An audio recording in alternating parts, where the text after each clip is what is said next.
Hello, everybody. It's Josey, and welcome to Documentation Not Included, episode version 2.3. It's our first 3 patch.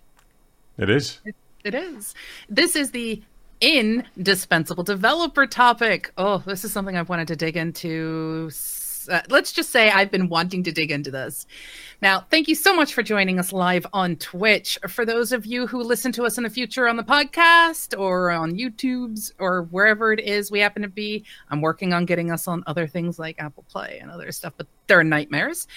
We hope to see you live on Twitch Thursday, 7 p.m. GMT, and we seriously hope that you will come talk to us about development or technology and all the other things that go with it. And once again, we are unfortunately missing Patrick. He's gone a bit dark. He's currently in the process of moving, trying to find I think he's got a job now. I think he's trying to find somewhere to live. Yes, he's in Spain. Yeah, so he's somewhere on the Costa del Sol, probably in a bar, getting drunk, knowing Patrick. And we also don't have a guest today either, unfortunately. So it's just Josey and I, and we shall do our best to keep you entertained. Absolutely. And just as a quick note, next week we're going to be joined by Gordon from Lineup Ninja. We're going to be talking about Postgres and about GraphQL. Or is it Postgre? Postgre. I always say Postgre. Should we just... Yeah. For those of you who can't see us because you're listening to us on the podcast, we're now making incredibly odd facial expressions. So, yes, we are going to still have an icebreaker because it's kind of nice to use this opportunity to also check in on my fellow awesome Chris and see how things are. So, my icebreaker question is actually pretty simple, and I have this for all of you fantastic listeners and watchers as well. So please give me your answer to this, and if you set us on Twitter, hashtag, DNI stream, that'll help us as well to see what you have to say. Here's my question. What one amazing thing has brought you joy this week? Oh, right. Well, I can't pass this off to anybody. I have to answer straight away this week. One amazing thing that's happened to me this week is that I was looking for work, looking for new projects, and yes. I hold out for the right project, and nothing happens for months and months and months and months, and then 2 jobs came along all at once within a day and a half, and I was offered both of them, both the projects, with some pretty big players in the dev world. And what I've actually taken is a solution architect role, working with the Internet of Things. So I am over the moon, and I cannot wait to get started. I know of the Internet of Things. I've played around with lots and lots of different protocols and all kinds of things in my career. But it's actually looking specifically at a humongous global infrastructure and productizing a client's product. It's R&D based as well, so I'm over the moon. I can't wait to get my fingers stuck into it. Can you do me one big giant favor? What? Can you do me a favor to make certain that one of the things you ensure is that we can't access your site through Showdown? My site? Any IoT device that you have should not be accessible by Showdown. I don't know what Showdown is specifically. It basically trolls looking for IoT devices that you can literally... It's actually RDP in specific, but there are some other things, etc. But just make certain that just because it's on the IoT, that it is well protected. Well, the company that I'm working for, which I will not mention, they are a global player. They have been doing it for a long time. They have lots and lots of IoT devices in use by almost everybody in the world. It's a ridiculous scale, this particular project. Hence why I'm so excited to get my my hands get into it. Your mitts. Yeah, I just can't wait. I can't wait. There's going to be a lot more documentation than I normally do, but I'm more than happy with that. I actually quite enjoy writing documentation. So, but yeah, it's. I don't think there's going to be any security issues necessarily, but it is something I have to look into as part of my role. It's basically standardizing what they've got at the moment. They've got loads of devices with all of these different interfaces and all of these different like real-time updates and APIs and all kinds of things sat in front of them, and it's essentially standardizing that and making it easier to monitor, easier to monetize, and easier to productize. So yeah, I'm I can't wait. You're a happy boy. I am very, very happy. And I waited for it. I stuck it out. And, you get to a point as a contractor sometimes where you don't know when the next work is coming in. And you get a little bit down. Because I get to a point where I'm like, I'm going to have to take an on-site role doing standard development as part of a bigger team, and that puts me in a difficult position for tax reasons and also my sanity. I it's not that I can't work with the team; it's that I just don't enjoy it as much. Anyway, enough about me. Josey, what has happened for you this week that's been wonderful? Well, I'm going to avoid the work concept because this is the last day of the fiscal year for those of us who run companies, and we get to start doing our fantastic taxes and everything else for the good old HMRC.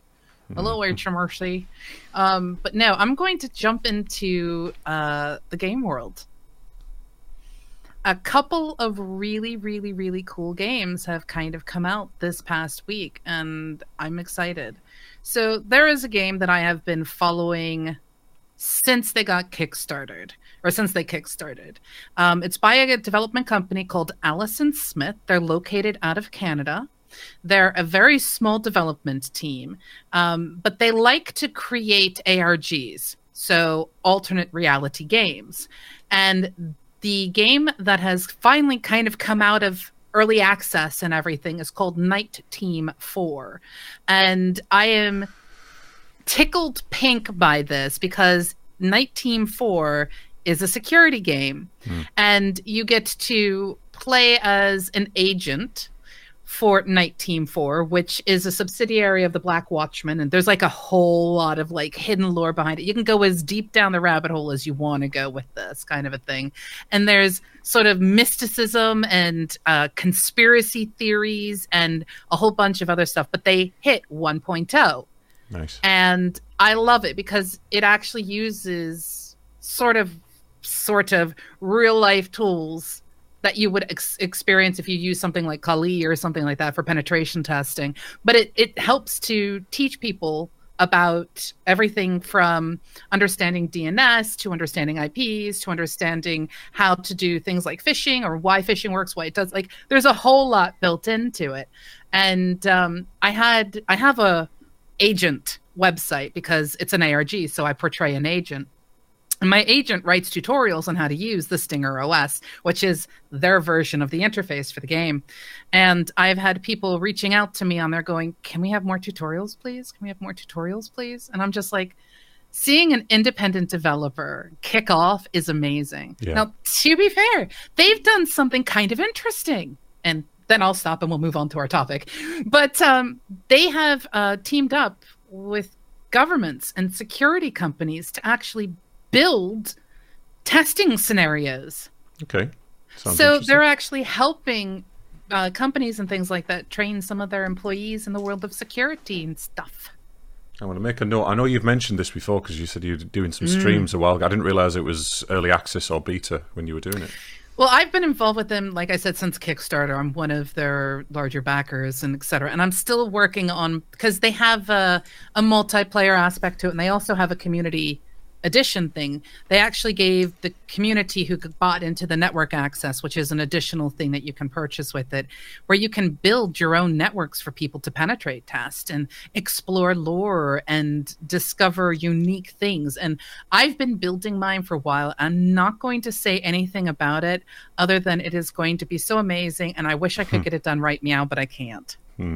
Well, it sounds very interesting. I'm definitely going to check that out. I'll see how deep it goes, because the way you're describing it sounds like it might be right up my street.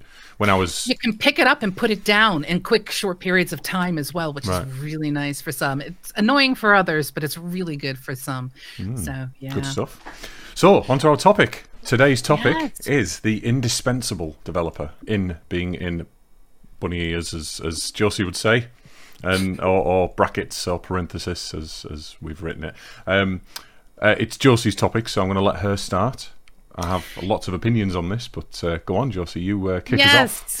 Yes, this actually came from a discussion that I had with a developer who was working with a team, and one of their team members left. bad things between all of the team. Like, it was not the most beautiful of work environments, so to speak.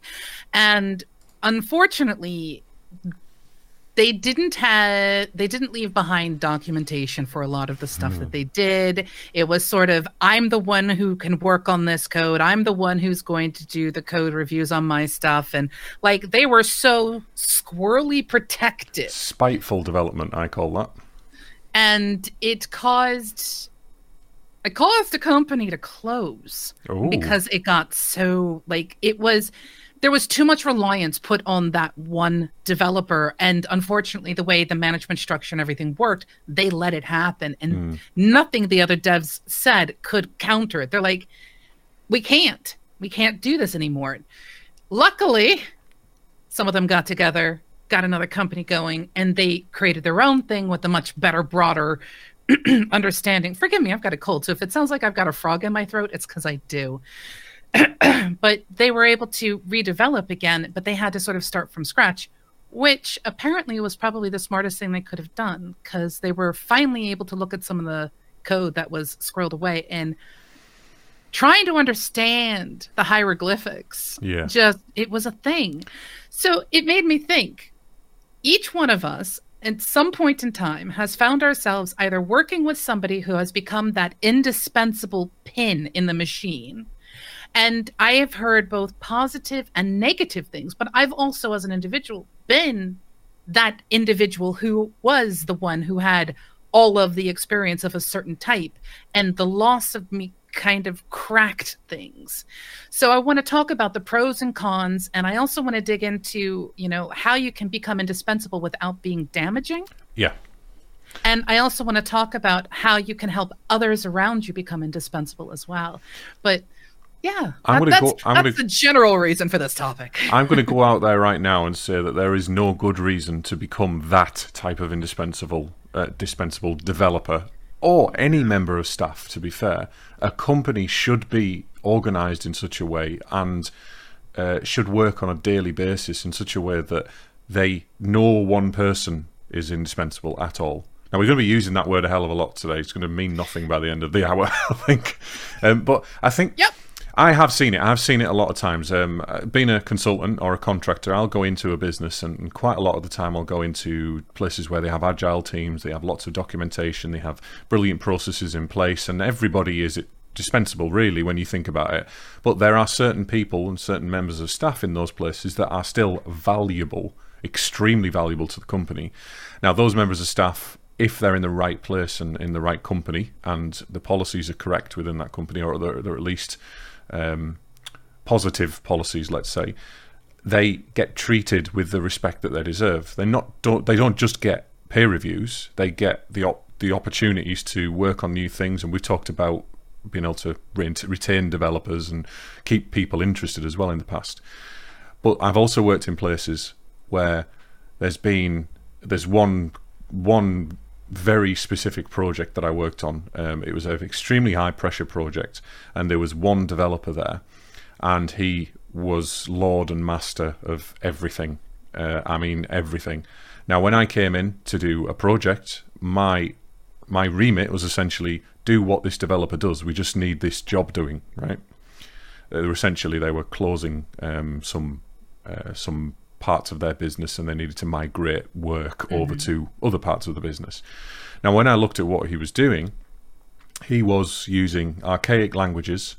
He was using archaic, unsupported, non-maintainable languages, let's say, with security holes in them and all sorts of stuff. He was using old repositories, old types of repositories, and I'm talking about Visual Source Safe, in this instance, which is now completely and utterly obsolete. If anybody still uses that, please, for the love of God, convince whoever you need to move on to something different, even if it's TFS, which is still awful. But if it's something like Git or something like that, something more distributable. Yeah. And he was essentially copying and pasting everything he did for every single client. He had a copy of the program, slightly modified, 350 times in one big repository. And sometimes, half the time, it wasn't even pushed to the repository. It was on his machine, and that was it. And there was no backups or anything. It was horrific. I came in and I tried to modernize the practices and push for a more generic system that worked for multiple clients at once and give them more visibility and sped up the delivery of things. And obviously, he was not very keen on this and put a lot of resistance up. I've seen that quite a few times. That's not a way to run your business. If you are letting your IT department, as much as I am an IT guy and I think I know what I'm talking about all the time and I feel like I'm perfect, You're perfect. I don't need your input. We have to mention it at least once. You're perfect, Chris. I don't need input from the non-techies. I know what I'm doing. That happens a lot in IT, but in the smaller departments and in the places where people are left to their own devices, or rather they are trusted with that silo, essentially, of work, it's very damaging to your business as a whole. You need to have processes in place, and you need to have some kind of structure there, and some kind of, at least, middle management that understands what's going on there, understands the processes and understands the code, and to an extent. See, it's interesting to me because it's not just in the development world that this happens. Right? No, definitely not. It happens in a lot of different places, but I think the IT world is very, very, very much so one of the most prevalent for me that I have seen. Now, the reason for this is I can't think of a company alive today that does not use technology in some way, shape, or form. Whether it's email, they have a website, they use SIP, or they have technology somehow, some way inside of their company, which means that technology has spread its little spidery fingers all over the place into the world. However, I've seen instances where server admins have been that great BOFH. You are familiar with BOFH? Nope. BOFH, if you have no idea what this is, you're going to need to spend some time looking it up. It's known as the bastard operator from hell. Okay. And it is, it's a reference to the register now runs it, but the bastard operator from hell was like little written things that happened between the sysadmin and his PFY, or his pimply faced youth, which was who worked with him. And they would do things like someone would call and want, extra space on their Unix, because this goes back. I mean, this goes way, way back. They want extra space, and he'd be like, fine, delete everything. There are so many amazing stories of just that thing that you wish you could do. But going back to this, I have actually seen, the system administrators who've held things under lock and key and almost ransom, or been too strict with a policy or too lax with a policy, or anything else like that. Well, and that just as a slight aside, and I won't go on forever. Passwords, not sharing passwords for key features and things like that happens a lot as well. I see people who create the accounts and all that kind of, even us, even you and I, when we've created accounts for D&I, we share our passwords between us because we know how important it is to do that. But we've also used password managers and a whole bunch of other security methodologies to make it happen. However, but yes, there is that whole keys to the castle, the keys to the kingdom in the IT world, whether we're dealing with the hardware platforms, the DevOps platforms, the developers themselves, the sysadmin, the whole kit and caboodle. Now, obviously, I think you and I think anyone with a shred of common sense can agree that having someone who is that ham-fisted about becoming the one person that you can't fire me because of X, Y, and Z. I have this, I can, take it with me or what have you. That kind of individual, I think, is incredibly negative. And interestingly enough, there was a report recently that said that if you have one negative Nancy, even if they are one of the most skilled people you have, it does more damage to a company than having people who are not as skilled but competent to do what they're supposed to do and very positive and, worky type of a thing. It's actually better because that one person will destroy your I teams. Absolutely agree with that. And scientific thing was done on that and proven. Which is awesome. But at the same time, I think one of the causes for this, and I speak as someone who's witnessed somebody I know become this hoarder of things, is the fear of losing your job, is the fear of this market that is becoming flooded with people who have skill sets and other things that go with it that can match yours and stuff. So people want to believe that they are indispensable in some way because we're the special snowflake that they want to keep around. And, we'll have a job next week and it won't be like, all I am is just this disposable object. And I mean nothing to the company and they don't do anything for me. And they build these horrible policies that just destroy my ability to have vacate. Like there's a... Well, let me burst everybody's bubble who thinks like that. You're not important. You're not a special snowflake and you are a number to a corporation that you work for, no matter how good their policies are, no matter how great they are as an employer, you are disposable. You are a and it doesn't. And the more you try and make yourself indisposable, the more you're going to get pushed out. The more these days anyway, with any company worth its salt, if they don't have that culture and they trust everything to you, and you are a hoarder of that information, you'll either bring them down. And that's spiteful, and you're not a very nice person, let's be honest. I'm sorry, but I'm going to call it as it is. There's no need to be like that. You are probably rubbish at your job.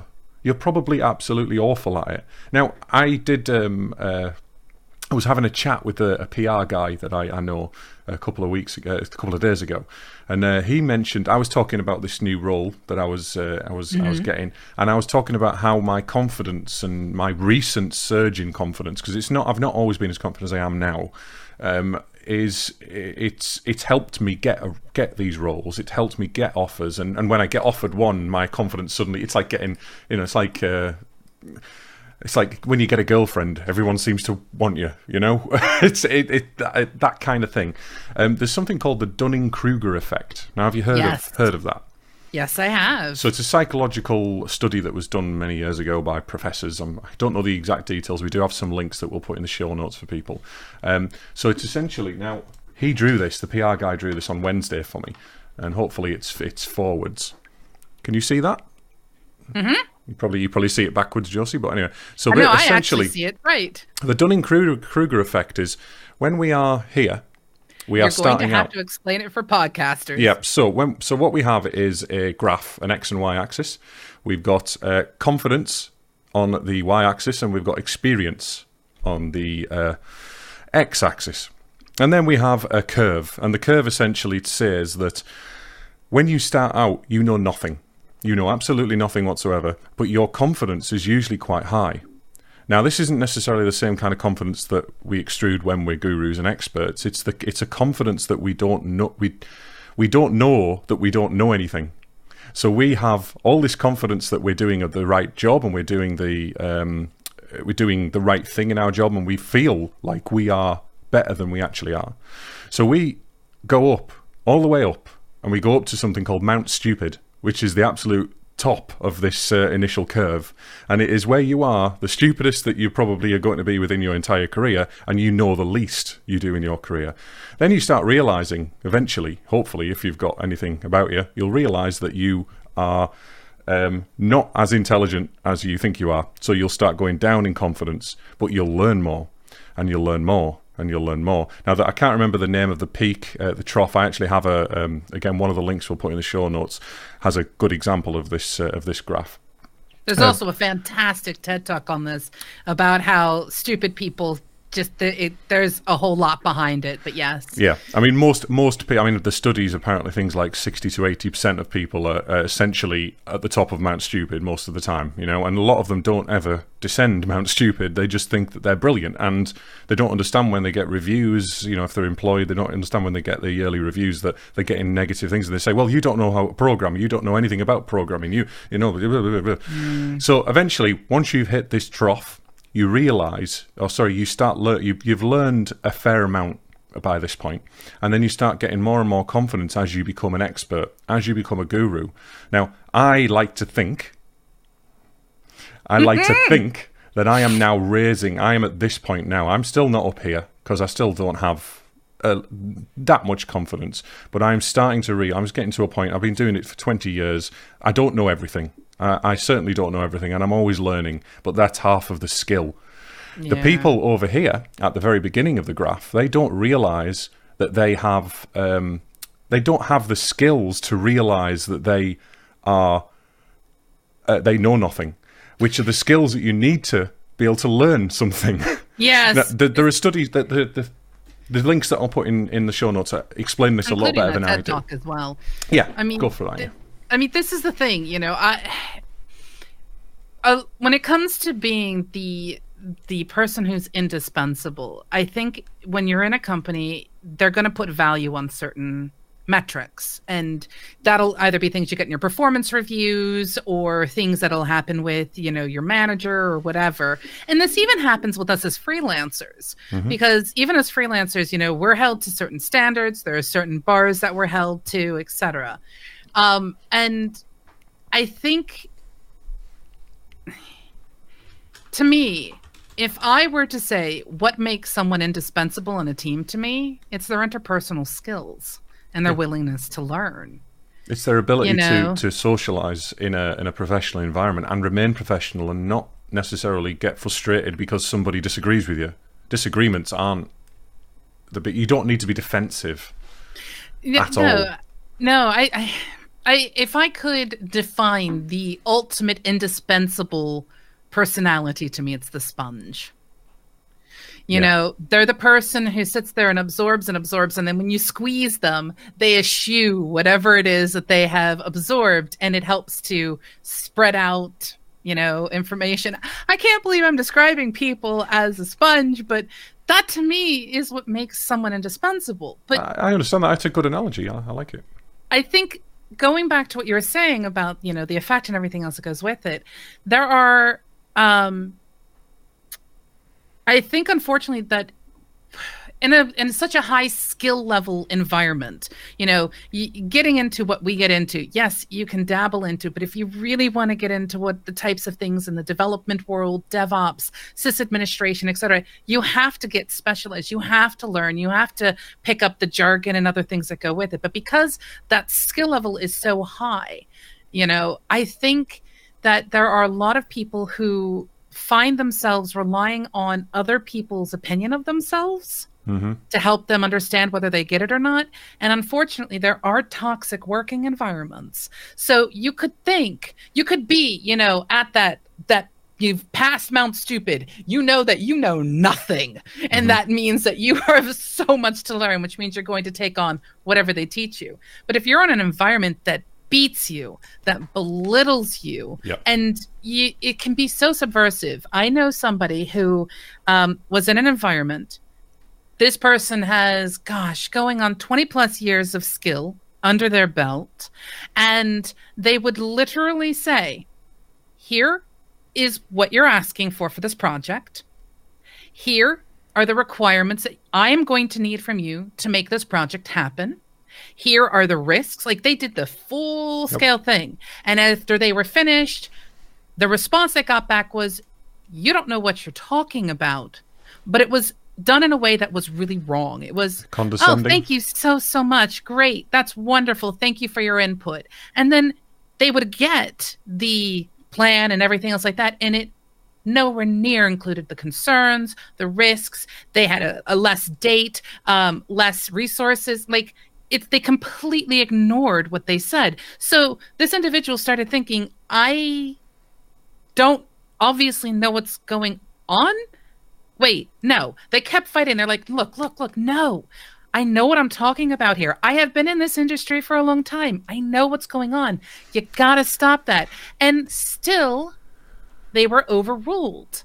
And of course, in this particular case, the individual was terrified of leaving, terrified of making the company dispensable. Yeah, no, there is that way of thinking. I can understand it. I've never really had that because I was self-employed when I first started working, and then not everybody employed. has that confidence. No, though, you know? I've never felt like that, but I know people. I know lots of people, especially some of my very close friends who are developers who talk about going contracting, and then I talk to them about. In fact, I was talking to Thorno that we had on last week about contracting, and he was showing an interest. Hi, Thorno. And I wasn't I'm not saying he's jumping ship or anything. I'm sure he's fine where he is. But we was talking about it in quite a lot of detail, and he didn't realise it's a business.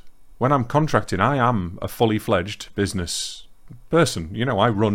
I pay taxes like a business. I run my company like a business. I interact with my clients like a business, and a lot of contractors don't do that. Lost my train of thought.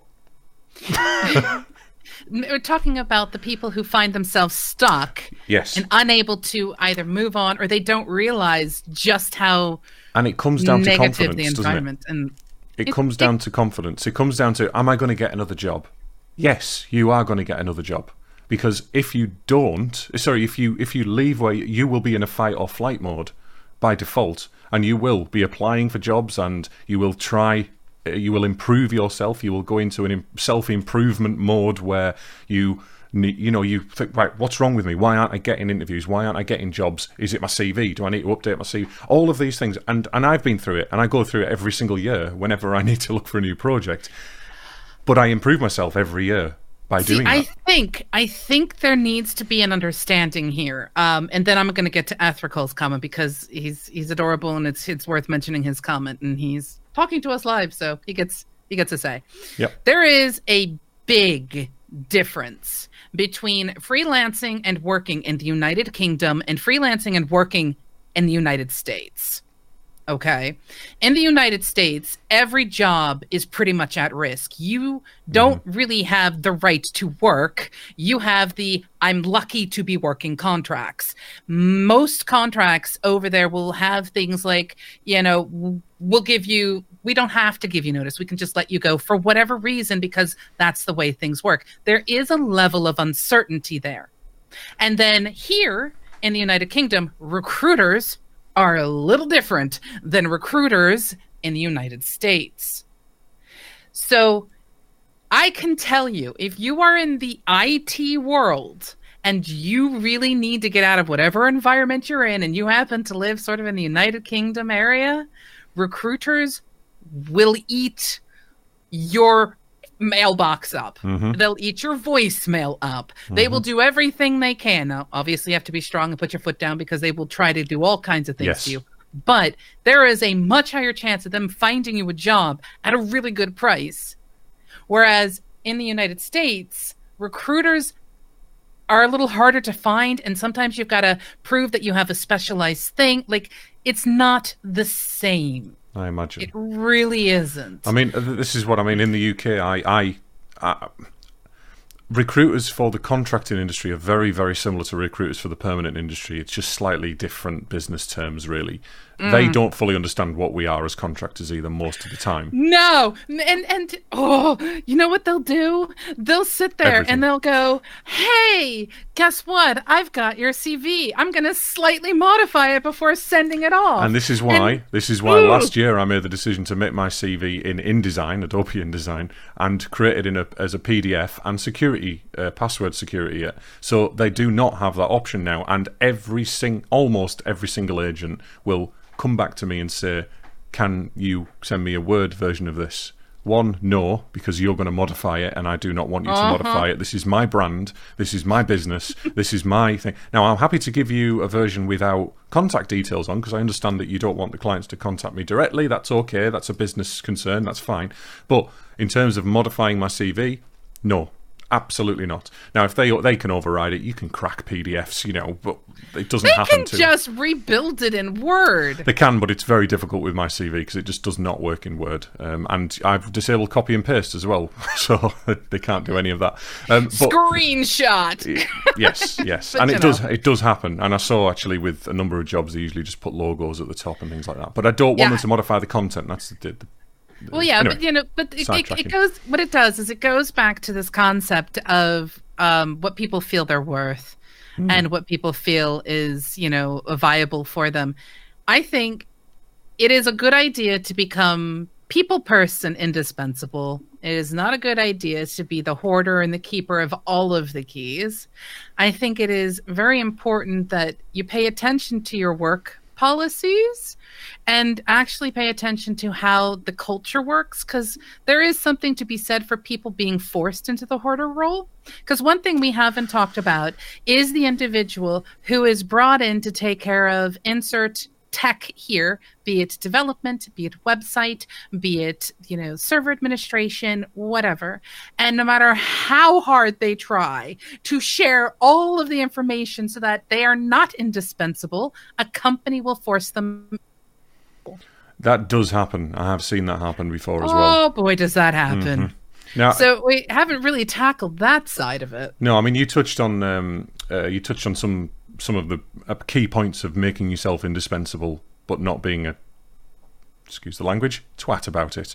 Not being a dick. Don't be a dick. So taking pride in your work, sharing your knowledge with other people, especially, I mean, if you're the only developer there, then you've got no chance, really, have you? Yeah, the glass eye effect is something that I deal with a lot with the stuff that I do. It's I don't want to know, just do it. Well, not necessarily sharing, face to face. I mean, like sharing with documentation, sharing with good documentation. Now, unfortunately, if you hire somebody, the adage, if you pay peanuts, you hire monkeys, that kind of thing.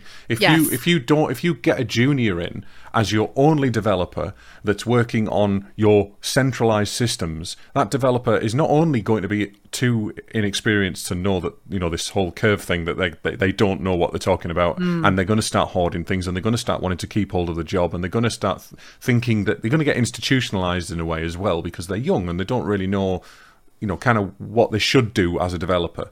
But if you get someone experienced and you pay a little bit more money, you get somebody who is, by default, understands that your business needs to be supported and maintained going forward, understands that we are fallible as developers, understands that I might get hit by a bus tomorrow, you're going to need to know how this runs. It's not all about me. Now, that kind of person is indispensable because they support your business going forward. They support your long-term plans. If you get somebody who hoards, they care about themselves. Yeah. Now, I'm talking. I said before that you're just a number within a company, but it kind of goes both ways. You work in a symbiotic relationship. You get paid, however you get paid, whether you're a contractor or you're, self-employed or an employee. You still get you get remuneration for providing service or providing services, however you look at it. Mm-hmm. And as part of being a professional human being, you should be providing the services correctly, and part of that is sharing your knowledge. Always be learning, always be adaptable. Make sure that you're learning new things as you need to, and making the right suggestions with your company. Now, if they're falling on dead ears, then you probably need to get out of that job, because you're not going to have the support going forward, and you're going to get very bored, and you're going to run into a stagnation loop. Simple as that. And it's going to drill into your confidence.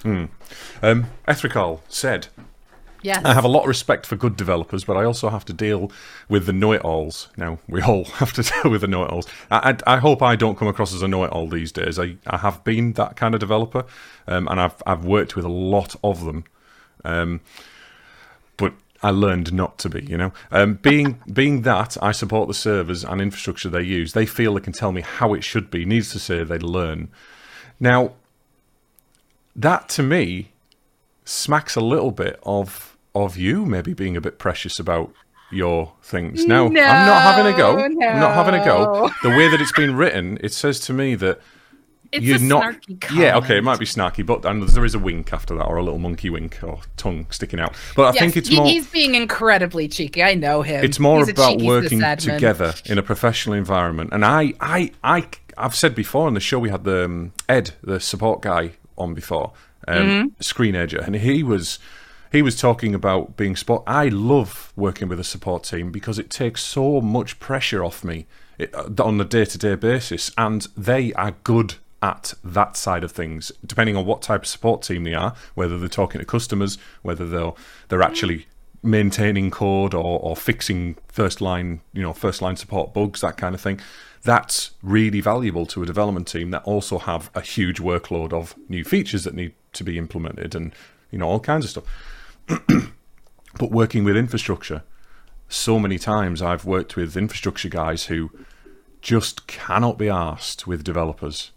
They just can't be bothered to do things right or to explain to another developer that they have to do things this way because this is the process. So it's not conducive. I've had people who haven't done any work in an infrastructure department, and they are needed because we do not have the access to setting certain things up. It goes both ways, basically, Well, see, this is the thing, we live in a day and age where the number one thing everyone should be good at, most people aren't taught, and that's communication.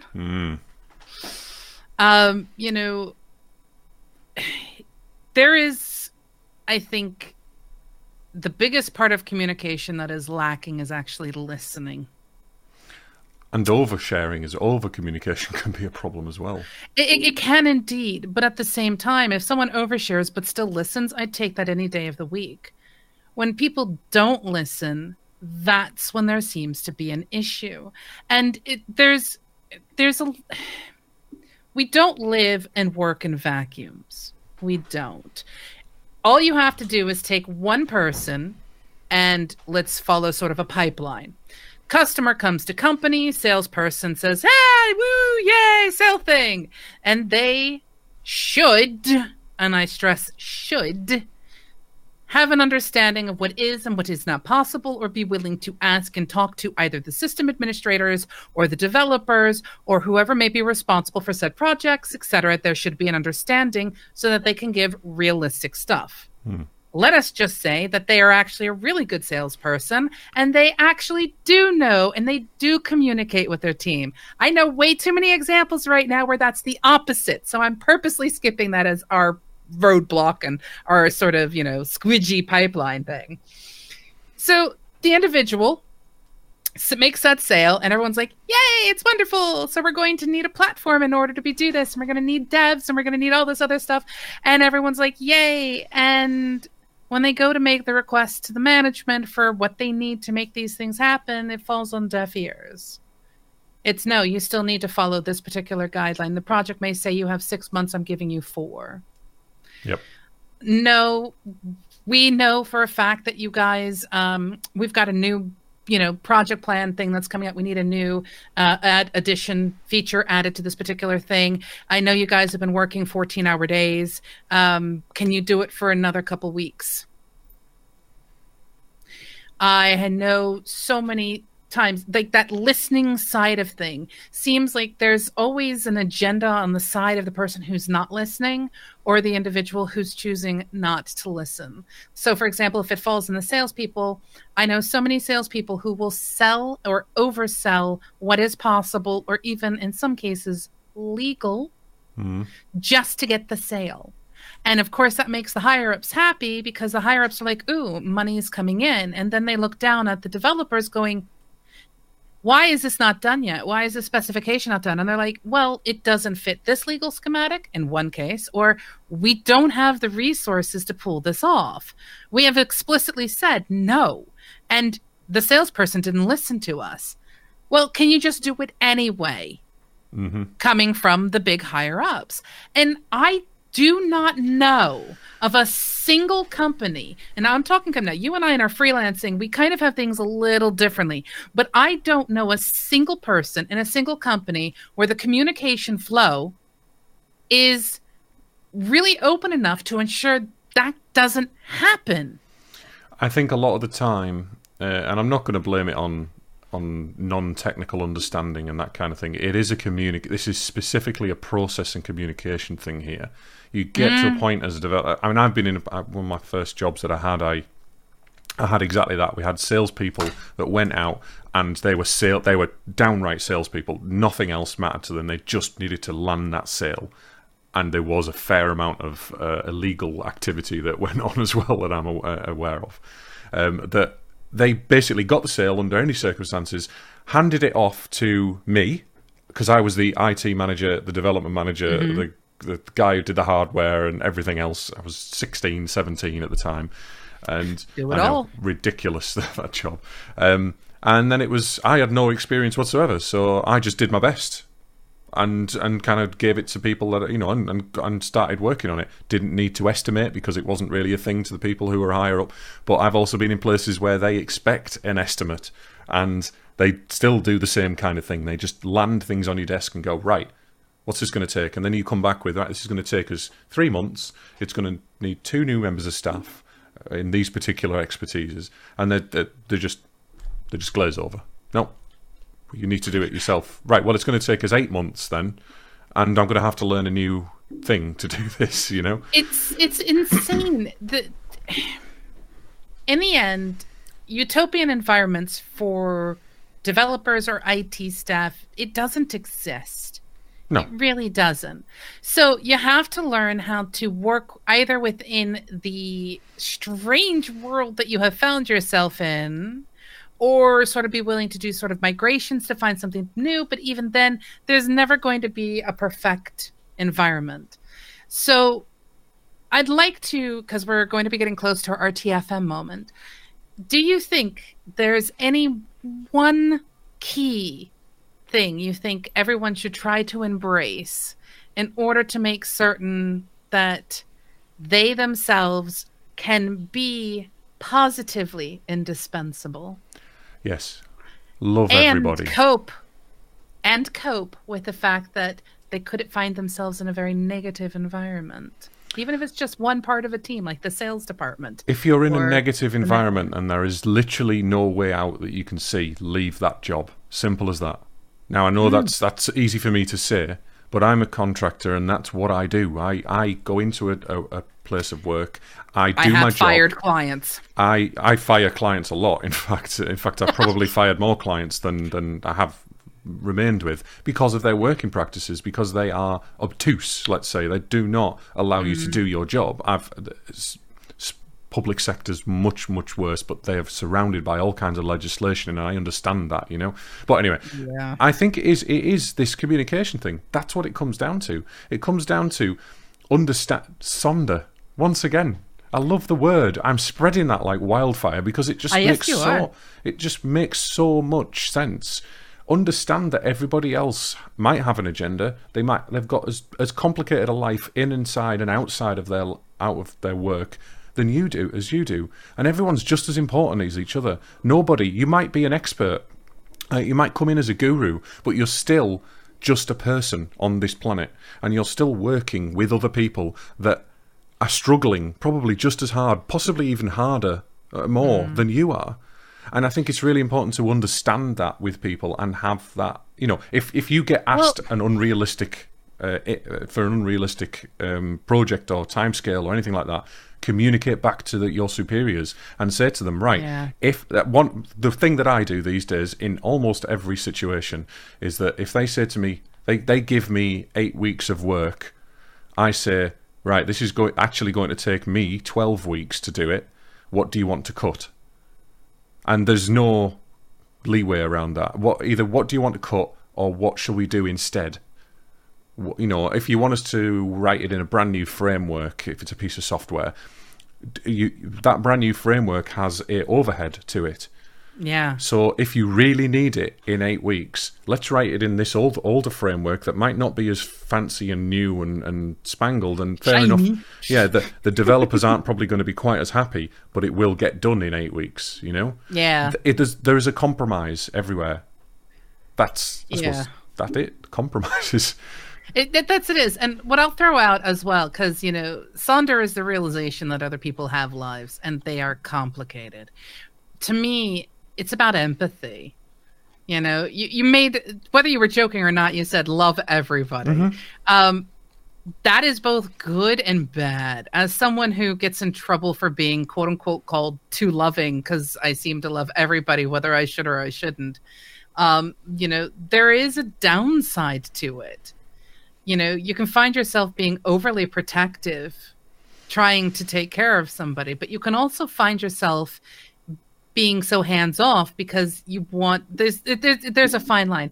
I am just going to use the one thing I recommend above all other things is listen. Just stop and listen. If you are finding yourself in this repetitive cycle of constantly going, this next project, again, I'm not given enough time. This project, again, I'm not given enough time. And I have repeatedly asked for more time. Stop and listen and figure out why it is they keep asking this. Why is it they're putting these weird deadlines down? And then see if you can't root the source out. I know it takes a little bit of social skills and social engineering and stuff like that, but take that sonder, that realization you have, take that empathy and see if you could apply it to yourself and then see how you could perhaps improve your environment. One of the things that I see a lot in people is they sit into the environment and they let themselves become rooted to the environment instead of trying to almost bonsai prune or trying to learn how the environment works, or maybe we should rearrange the garden ever so slightly or something. Like, be proactive in your teams, be proactive in what you're involved in. I mean, it's what I do as a freelancer. I mean, I come in, I listen to the problem, I recommend solutions based on whatever is asked of me. Same with you. We have our projects, we have our times, we have our dates, we get it done, we make it accomplished. But I try to leave every place, every person, every client, every individual I meet better off than when I first met them. Well, you're not doing your job if you don't do that. If that means I've supported them through their project, if that means I have, in one particular case with a security scare, I, didn't sleep for 48 hours. But yay, everything was good because, yay, I made some good choices in the setup. But, my point is, be proactive. I've got to say, and this can be my RTFM, to be fair. Oh, boy. Yes, RTFM. Our chance to complain about everything. Any company that expects their staff, and I think I might have even used this before, expects their staff to work a longer working day than 7.5, 8 hours, or whatever the standard is within your country, on a regular basis, needs to seriously look at itself and its processes and its resources and its profit. Because that is essentially, I consider that a certain level of abuse when it comes to it. I don't believe that people should work longer than the society that they live in deems is necessary. Because some societies work 12 hours a day, don't they? It's England, with 7.5, 8 hours. That's our standard. Now, if you're expecting people to constantly overwork, even if you're paying them, and what do you mean? Even if you should be paying them for that extra time in some way, shape, or form. Well, that's the thing. Now, there are going to be people that think, well, I've got this thing. You're getting the piss took out of you. I've got this thing that's important and only I can do it, right? Going back to being indispensable. Yes. Nice tie-in. That is the most damaging way that you can think about yourself, because it will, in the longer term, medium to long term, will affect you, your physical and mental relationships with your family, your friends, and your mental health as well. Now, I don't suffer from mental health issues. I have been down in the past. I have had stress, rashes, and all kinds of stuff from overworking. But it is not acceptable in this day and age for any company, especially huge companies that have massive budgets, to overwork their staff. Everybody should be respected. Taking advantage of the goodwill of your employees is absolutely shit. Abhorrent. It is vile. It is disgusting. And it happens way too fucking much in our industry. Mm-hmm. It just does. And as someone who gets really caught up in projects and has a real hard time shutting down, we've had a discussion about this before in the past. If you notice employees that you're working with, coworkers that you are working with, what have you, putting themselves into that sort of cyclical thing of, oh, I'm just going to go home and finish these, next 500 lines of code, or I'm just going to finish this feature on my way back, what have you. try to reach out and get them into something else like gaming, ingress. Or you know what? Like, they can even go out code to dinner, something do else. Something. They can even go off and yes. anything. If you love coding, don't just keep working on the stuff that you'll get paid to do. Work on something else. Want something else so you can learn something else. But at the same time, if someone in the company, and you happen to be one of the higher ups, notices that someone is doing something a little out of the ordinary, please give them bloody credit in some way, shape, or form. Give them credit and then tell them off. Take advantage of them. And then tell them off in a friendly way. And then tell them. So Ethrical's just said something very interesting. The problem is our industry is a 24-hour business, especially in this day and age. As such, it's very easy to fall in the trap. And not only that, it's also the passion that a lot of people have. Yes. Like you said, you know, if you're working on one project and you find yourself really excited, let's just say you're working on an Angular app and you're like, oh my God, this is amazing. This is fantastic. This is wonderful. Woo. And I really want to go home and I want to continue working on it. Or like some of us who work from home, I'm just going to work past my time and not let anyone know that I've done extra work. Don't do it. Stop. Pick up a different project and work on that instead. Go for a walk. Go Take and do what you've something. learned. Yes. Honestly, I cannot describe how it changed my mental health when I stopped just sitting in front of my computer all the time and I started purposefully getting up and going to do something else, whether it is literally just a walk around the park. You know, you don't have to go and you don't have to get into cycling like I did as well. You know, I'm cycling 120 miles every weekend. Everyone should get into guinea pigs. Everyone should. Guinea pigs are wonderful, but they're such a stress reliever. They're brilliant, lovely little things. But anyway, honestly, it's so important as a developer to try and get away from your PC and away from your screens. I've uninstalled Facebook on my phone. I don't use my phone for anything unless I really need it. You know, I try not to look things up, you know, because we're all guilty of, who's that on the telly there? I've seen him in something. Let's IMDb him. And I try not to. I try and just live in the moment now and try and remove myself from screens as much as I can, he says, at 8 o'clock at night, still doing a stream. Well, this is the thing. This is a hobby thing. You and I are not sitting here doing documentation not included 24 hours a bloody day. I've been down that road before. I've fought that in a different way. Never again. But, you know, what it comes down to is simply pay attention to each other, have empathy, listen, and actually be proactive in your environment. Mm-hmm. I'd love to address the 24-hour thing if you think we've got time. The 24-hour... Oh, we've just lost Josey. I thought she was looking a little bit static there. So I'm going to continue anyway. So she will be back shortly. She was having internet issues earlier, and I'm glad that it's just happened, just at the end of the show. But the 24-hour thing, Ethrical, yes, we do run a 24-hour industry. We are constantly providing services. So she's back. So I was just going to address the 24-hour thing before we close, I think. Also, my RTM for this week. Fuck you, Windows, for not allowing me to control my motherfucking downloads. You have screwed this show over for me. Die in a fire. Hey, we're 2 minutes away from the end, though. I was just saying it's. Yes, but you have no idea how many times I've been sitting here and I hear this little. And then you spit out all of this stuff really fast, sounds slightly like a chipmunk. Oh, well. You know. So yeah, the 24-hour thing. We do live in a 24-hour industry, but that doesn't mean you have to. Now, if your company needs to pay somebody or needs to employ somebody that is going to be on call, then that's on you to make sure that it's a fair contract as well. It's a fair deal. Mm-hmm.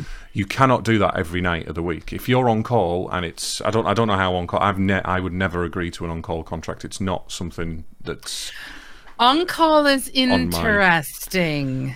Now, it depends on who you're with and the kind of contract and stuff like that. But I can speak on call about a lot of things. But anyway, go on. So I mean, on call, I understand it, and it's fine to do that, but it needs to be fair and it needs to be healthy. You cannot say, right, I'm on call now for 2 weeks and I'm working a full day job. You need to make sure that when you're on call, you're getting time off for it. And I'm sure you are. I'm sure most responsible companies do that. It depends entirely. There's a type of compensation that is known as you get extra money or extra time or extra hours or time in lieu or things like that. So it depends entirely. I will state, though, I have seen... I think offering extra money is damaging, actually. I have seen... Well, they have to compensate them somehow. But that incentivizes people to overwork as well. Now, there are laws in this country, in the UK, that state that you cannot work, but you can also opt out of those laws, which I have signed those kind of opt-outs previously in previous jobs. Never worked too long, but it's about you. It's about your confidence with your employer and being able to tell them. We'll have a conversation about this whole 24-hour cycle. I think that would actually be fantastic. And in fact, Ethical, you should totally come be on the show with us as we talk about the 24-hour cycle, because you're a sysadmin and you know what it's like to be on call. Absolutely. So, let's get you on and come talk about this 24-hour cycle, because I think it would be absolutely fantastic. But yes, so we really want to keep going, but I'm going to draw the line here. Do you know why? Because it's the end of our show. Thank you, everyone in Twitch, for being here live and chatting with us. Ethical, you are amazing. You have lots of things and stuff like that. And, we should totally have you come in and chat. And those of you also who have commented that we haven't said anything, and those of you who are watching who haven't commented, we love you. Anyway, thank you. Please do not forget to head over to our website, www.dnistream.live. It is pretty. It is beautiful. It's not that pretty. I enjoy doing it. It's not pretty. It's pretty to me, so shishinish. Okay. Shish kebab, as the case may be. I have something connecting and disconnecting. I'm going to have to deal with we can still hear you. Anyway. We can still hear you. But yes, anyway... Please go to our website. You can find links to our Discord, our Twitter, our YouTube, our GitHub, and all that other fantastic stuff. Our GitHub is github.com/documentation not included. I haven't done anything on it this week, but I'm also working on a website. I haven't done anything in forever. Yeah, I'm working on another website at the moment for a local charity, so I'm quite... Yes, and speaking of, after the show, I've got something to show you to just make everything really quick, and you'll just be like, oh, okay, so I'm done.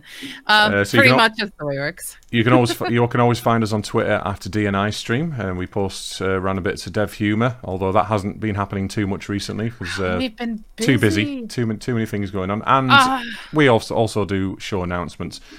And then next week we have a new guest, don't we? We do. As a reminder, Gordon is going to be joining us from Lineup Ninja, which is fantastic. It's somebody who I've known for a while that my husband met at his job. I kind of consider him to be like a genius, but that's just me. No doubt he'll sit there and say, I don't know what I'm talking about. But he's one of those individuals who I just look at and I'm like, you're smart.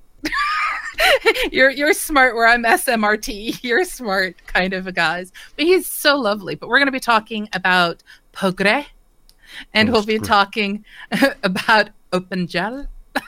I think we can say that. And yes, we hopefully, fingers crossed, we'll be joined by Patrick again if he's settled. Fingers crossed. It would be lovely to have him back. It would indeed. But that's it. That's us for this week, and we are only slightly overrunning.